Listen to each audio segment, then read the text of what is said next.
mother be saying, she don't look the same. Don't expect me to look the same. It's been 30 years. Lela Rochon just popped back outside, and the internet is acting like they've never seen a black woman age a day in her life. I don't know. I was just, you gotta give the haters something to hate about. Because, I struggled to get pregnant. I struggled to carry a baby. So once that happened, I didn't want to miss anything. From fertility struggles to the whole cheating scandal that was blowing up like reality TV, Lela hasn't exactly had it very easy. So my question is this really about her changing, or is it about the world refusing to let Lela be anything other than a memory? To answer that, we have to go back to her early grind and try to walk through her shoes. Let's get into it. Lela Rochon is not just some actress people suddenly started talking about again because of a few recent photos. She had a real run. She's a California girl, born and raised in Torrance, and she actually studied communications at Cal State Dominguez Hills before the industry started putting eyes on her. Hollywood wasn't really trying to give her range, so she was booking work. She was an extra in the movie Breakin', and this is where she met Antoine Fuqua, who would later become her husband. Lela didn't relent during her college years as she booked minor roles and even appeared in a music video for Lionel Richie's All Night Long, Tupac's I Get Around, and I'll Be Sure's Natalie. She was in shows like Amen 227, The Cosby Show, The Fresh Prince of Bel-Air, and Hangin' with Mr. Cooper as a guest. Then her film debut came in 1985, where she starred alongside Fred Williamson in the movie Foxtrap. Then, 2 years later, she was Debbie in The Wild Pair. Fast forward to 1989, she appeared again in Harlem Nights, this time with Eddie Murphy as the Sunshine character. Then starred with Murphy again in the 1992 romantic comedy Boomerang. And in 1995, she regularly appeared as a cast member of the first season of The Wyan Brothers. But Waiting to Exhale was the breakout role that pushed her into another league and brought award attention to her performance. They came back to me, which I loved. It was like I had went and sold them on the idea, and if somebody else would have got the part, I would have been so crushed. It was in 1995, and she was finally playing a lead role alongside Whitney Houston, Angela Bassett, and Loretta Devine. This was the dream role. And of course, the role that stamped her into pop culture was Robin Stokes. Robin was beautiful, successful, and looked like the kind of woman who had it together. But behind all that, she was caught in a damaging relationship with a married man and kept making messy, emotional choices in her love life. Troy, take your drunk ass, leather wearing in the summertime, need a shave, stinky ass home. I'm not going. Have a fruit bowl, tramp. Punk. Forget you. Forget you! If you ask me, I think that's why the character stuck with us, because Robin wasn't written to be perfect. She was written to be complicated, and Lela played that in a way that made people feel it. Some viewers saw vulnerability. Other viewers saw bad decisions. Either way, people were talking. What also matters here is the movie itself. Waiting to Exhale was not just another 90s romance people remember for the fashion and soundtrack. Lela said in 2025 that the film's legacy is transcending time, and people noted that the movie shattered box office expectations for its genre and became a major moment for representation in Hollywood. So when we talk about Robin, we're not talking about some throwaway character in a forgotten movie. We're talking about 1/4 of a film that became cultural history for Black women on screen. That is exactly why every choice Robin made still gets debated all these years later. Over time, real life started weighing on the image people had of her. Family took over. She married director Antoine Fuqua, and together they have 2 children. So she had to step back from acting to focus on motherhood. And in a 2025 interview, she made it very clear that it was not some tragic fall off to her. That was a choice. She said prioritizing parenthood was easy for her because she had struggled to get pregnant and didn't want to miss anything once she had her children. Now this is where I start bringing the receipts, because a lot of people are acting like Lela Rochon just randomly resurfaced looking different, and suddenly the internet had something to say, but that skips over the whole story. Before waiting to exhale made her a household name, Lela had already been getting boxed into a very specific kind of role. The Los Angeles Times wrote in 1996 that before her breakthrough, her looks were landing her mostly supporting parts as the girlfriend or the siren. Bet said in 2025 that she had been so frustrated with Hollywood that she nearly walked away before landing Waiting to Exhale. It was just 100 miles an hour. What was your in case it doesn't work out? Like, what were you going to do outside of because news, right? Probably, If news didn't work. I was a journalism major, so something in that field. But believe it or not, I almost quit about a year before I got Exhale. I did. So it wasn't like some overnight fairy tale. She had talent, but the industry was still trying to flatten her into a type. Then came Robin Stokes, and baby, that role was never going to be one of those neat little perfect victim parts people could consume without discomfort. Robin is written as successful, college-educated, stylish, and professionally accomplished. But in her personal life, she is stuck in a pattern of bad choices, especially with Russell, the man who cheats on her, uses her financially, and keeps stringing her along. Robin faces turmoil because of a pattern of unhealthy relationships, and Russell was somebody who repeatedly cheats on and exploits her. That kind of role was always going to get side-eyed, argued over, and projected onto, and that is part of why Robin worked. She was not written to be the easiest woman in the room to defend. She had the job, the clothes, the beauty, the access, and still kept ending up in situations that screamed low self-worth.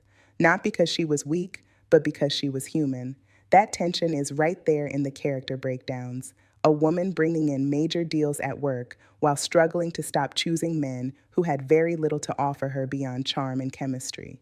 So when some viewers say Robin frustrated them, I get it. But frustration is not the same thing as failure. Sometimes the character everybody argues about is the character that feels the most real. And this was not some minor movie where her choices just floated by unnoticed. People magazine reported in February 2025 that Waiting to Exhale shattered box office expectations for its genre and became a milestone for representation in Hollywood.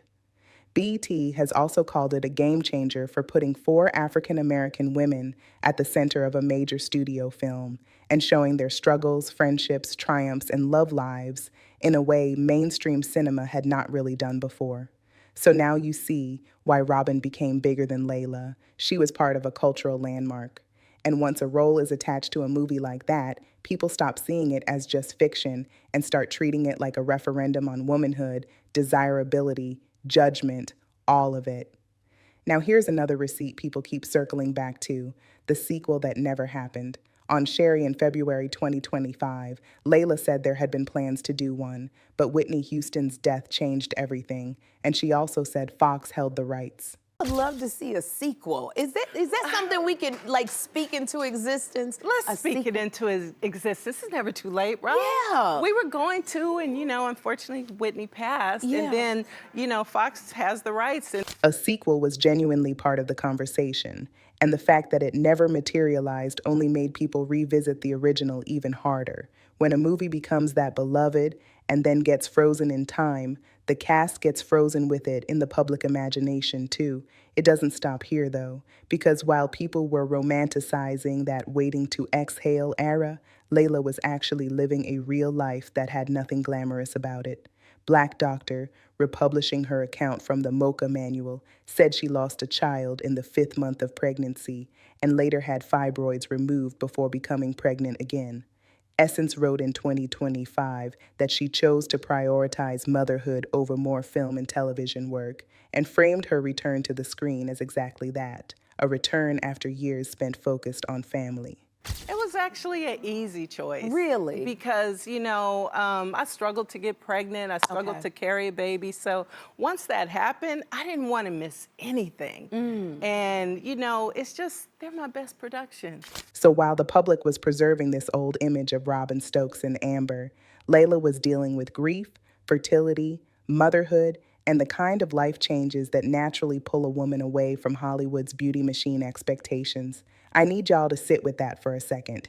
Then came the humiliation that pushed everything into a darker place publicly. BT reported in September 2019 that her husband, Antoine Fuqua, was photographed kissing Nicole Murphy in Italy, and that once those images went viral, Lela stepped back from social media before returning, with her wedding ring visible and the caption, "God is good." And this is where I need y'all to pay attention, because the public response did what it always does to women. Instead of just dragging the cheating scandal, a lot of the conversation turned nasty toward her body. Atlanta Black Star reported that people left shameless comments about her weight and even speculated that heartbreak was behind changes in her appearance. So in one moment, folks were acting like Lela was a symbol of betrayal, aging, body politics, and 90s nostalgia all at once. It's the audacity for me, and Lela eventually addressed it. On Sherry, she pushed back directly. So all y'all that be saying she don't look the same, don't expect me to look the same. It's been 30 years. Yeah. So all y'all that be saying she don't look the same, don't expect me to look the same. It's been 30 years. That is such a simple line, but it cuts right through the nonsense. Because what exactly were people expecting? That a woman would stay preserved like a DVD cover from 1995? Make it make sense. And social media, for once, had some sense. Atlanta Black Star quoted supporters saying things like, "Mama is still T," and "She's still a beautiful woman. She looks good and healthy at her age." While another comment called out the double standard that lets men age in peace, while women get interrogated for every pound and every wrinkle. So no, it was not just me seeing the cruelty in that reaction. Other people clocked it too. And while all that noise was happening, Lela was still moving. People reported that she spoke warmly in 2025 about Whitney Houston and the bond among the four leads, saying the movie's legacy is transcending time. The same article noted that she was starring in The Family Business, New Orleans, which premiered on BET Plus on January 23, 2025.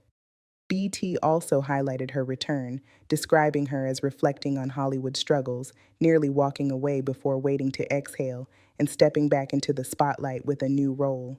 Now, this isn't the first time Lela Rochon has been caught in that ugly space where the public builds a woman up, gets attached to one version of her, and then starts acting funny the second life leaves a mark. And in a way, this story becomes about the way Black actresses get celebrated for their beauty, then punished for their humanity.